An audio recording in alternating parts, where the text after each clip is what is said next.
आइए बढ़ते आगे, और अब फोकस में है वो स्टॉक जिसमें इंटरेस्ट सबका है। अब आपका नाम सुन के चेहरे पे मुस्कुराहट आए ना आए ये अलग बात है, काम से तो मुस्कुराहट आती जब भी आपके डोरबेल बजे और सामने नजर आए जोमेटो, तो वहां तो मुस्कुराहट आती। भाव के बाद आए ना आए वो अलग बात है। तो जोमेटो के शेयर के लिए अभी भी दिक्कतें खत्म होती नजर नहीं आ रही है। क्या है नई दिक्कत और क्या किस तरह की सेलिंग प्रेशर इस स्टॉक पर हो सकती है? हालांकि स्टॉक का दाम 75 से 55 भी है, लेकिन जो डिटेल्स हैं वो इंटरेस्टिंग है। आइए अरमान हमारे साथ हैं इस वक्त बताने के लिए जोमेटो के लिए क्या कुछ नए डेवलपमेंट। अरमान बताइए। सर, एक तो इनमें एक बहुत बड़ा सेल ऑफ दिख सकता है। उसका रीजन ये है कि एक रूल है कि अगर जिस भी कंपनियों में प्रमोटर्स कैटेगरी 0% है, मतलब उनकी प्रमोटर कैटेगरी में कोई शेयर होल्डर नहीं है, करेक्ट, तो उसमें यह रूल होता है कि आपकी जितनी भी इक्विटी शेयर कैपिटल है जो आईपीओ के पहले की है, वो अलॉटमेंट डे से 1 साल तक लॉक इन पीरियड में चली जाती है। मतलब आप जितनी भी प्री इश्यू शेयर कैपिटल थी वो 1 साल तक जितने भी शेयर होल्डर्स हैं वो बेच नहीं सकते। हालांकि उसमें कुछ कुछ एग्जम्पशंस हैं जो कंपनी आरएचपी में लिख दी थी कि ये शेयर होल्डर्स को एग्जम्पशन है। अब जोमेटो के साथ साथ अब देखिए कि इनकी जो pre issue equity share capital थी, टोटल नंबर ऑफ शेयर्स थे, जो डेट ऑफ अलॉटमेंट था वो है 23 जुलाई 2021। अब ये जो 1 साल है वो 1 साल खत्म हो रहे हैं आने वाले 23 जुलाई 2022 को।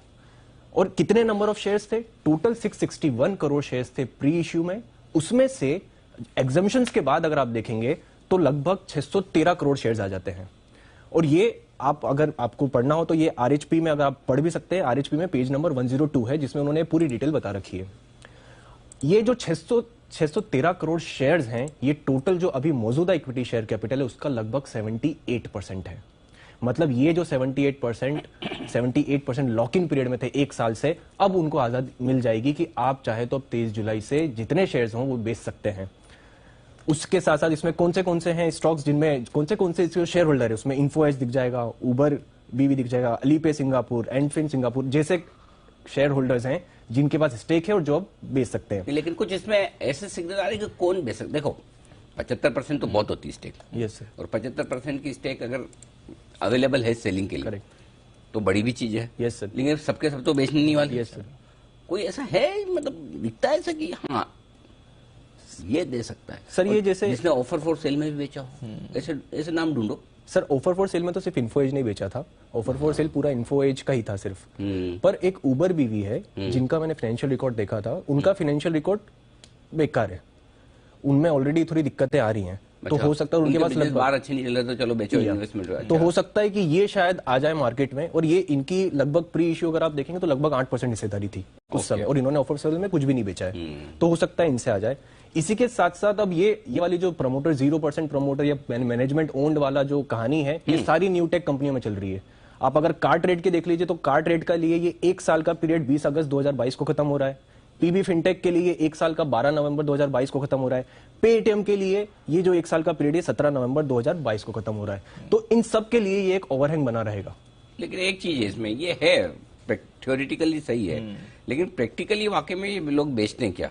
और बेचने के लिए मतलब जिस दिन खुला उसी दिन बेचते हैं 1 साल, या रुक के बेचते हैं? इस पे जरा नजर बना के रखना। ये टेस्ट केस होगा, टेस्ट केस होगा, है ना? बिल्कुल सर। क्योंकि देखो भाव भी वो नहीं रहे ना। हाँ, ये 125 रुपए का भाव हो जोमेटो, तो हो सकता है बहुत लोगों के मुंह में पानी आएगी, है ना? पीबी वगैरह, स्टार वगैरह, ये जो सारे स्टॉक्स हैं भाव से भी ऐसे हैं कि 55 रुपए में, 50-55 में तो हम भी बोलते थे कि लेने जैसा भाव है। करेक्ट। तो वो भाव से भी देखना पड़ेगा। तो इंटरेस्टिंग चीज है। एक और चीज है कि इन सब की जो एवरेज बाइंग प्राइस है, वो एवरेज बाइंग प्राइस ना सर 20 रुपए से भी नीचे है के आसपास की, बहुत सारों की। तो इनके लिए अगर जैसे उबर उबर बीवी जैसे होंगे इनके, तो क्या है कि बाइंग प्राइस इन्फोएज को तो 1 में मिला हुआ है उनका, तो खैर ऑलमोस्ट फ्री टाइप हर लेवल पर गेन है उनकी। बट हाँ फिर भी ये है कि 125 वाला 55 में बेचने में तो जिगर चाहिए। चलिए, तो ये है आपके लिए जोमेटो पर एक इंटरेस्टिंग चीज। जोमेटो पर राय ली जाए जैन साहब की भी, जो देंगे नहीं। जैन साहब बताइए। आपको पता है जनरली ये जो ये स्टार्टअप्स और ये है, ये पी स्पेस के लिए ठीक है, ये स्टॉक मार्केट्स के लिए नहीं। और यहाँ पे जो इन्वेस्टर्स होते हैं वो अलग लेवल के और अलग थॉट प्रोसेस के होते हैं। हमारे जैसे सिंपल और हम लोग जो अच्छे लिस्टेड कंपनी जहाँ पे return on capital employed, margins और टर्नओवर और बॉटम लाइन सब देखते हैं, यहाँ तो कितना लॉस कर रहा है उसके हिसाब से कंपनियां चलती है। बट अभी पास्ट में भी जो इश्यू हुआ उसके बाद भी मुझे लगता नहीं, और बाकी मुझे लगता है कि ओएफएस आएगा और जो कह रहे हैं कि 20 रुपए की जिनके अगर कॉस्टिंग है तो उनके लिए ठीक है, बाकी आपकी बात भी सही है, जिगरा चाहिए 125 ऊपर देख के। तो देखिए मार्केट कंडीशंस भी बताएगा और थोड़ा माहौल भी बताएगा किस तरीके से इनके जो इश्यूज है वो थोड़े वो होते हैं पैन आउट। बट ओवरऑल मैं यही राय दूंगा कि अभी भी हाथ नहीं लगाना 50 रुपए के लेवल्स पे भी। और स्टार्टअप्स वाले और ये जो भी पी फंडेड कंपनीज और ये जो भी लिस्ट हुई है न्यू एज कंपनीज, इनको बहुत बहुत ध्यान से, बहुत सोच बूझ के साथ, समझ के साथ करें। और वो भी अगर आपके पोर्टफोलियो का 5% और 5% में भी आप सब में थोड़ा थोड़ा डालें। अगर 10-15 कंपनी उनमें से कोई एक दो तो क्लिक करेगी, ऐसा नहीं है कि नहीं करेगी, बट फिर भी हम दूर रहने की राय देते हैं।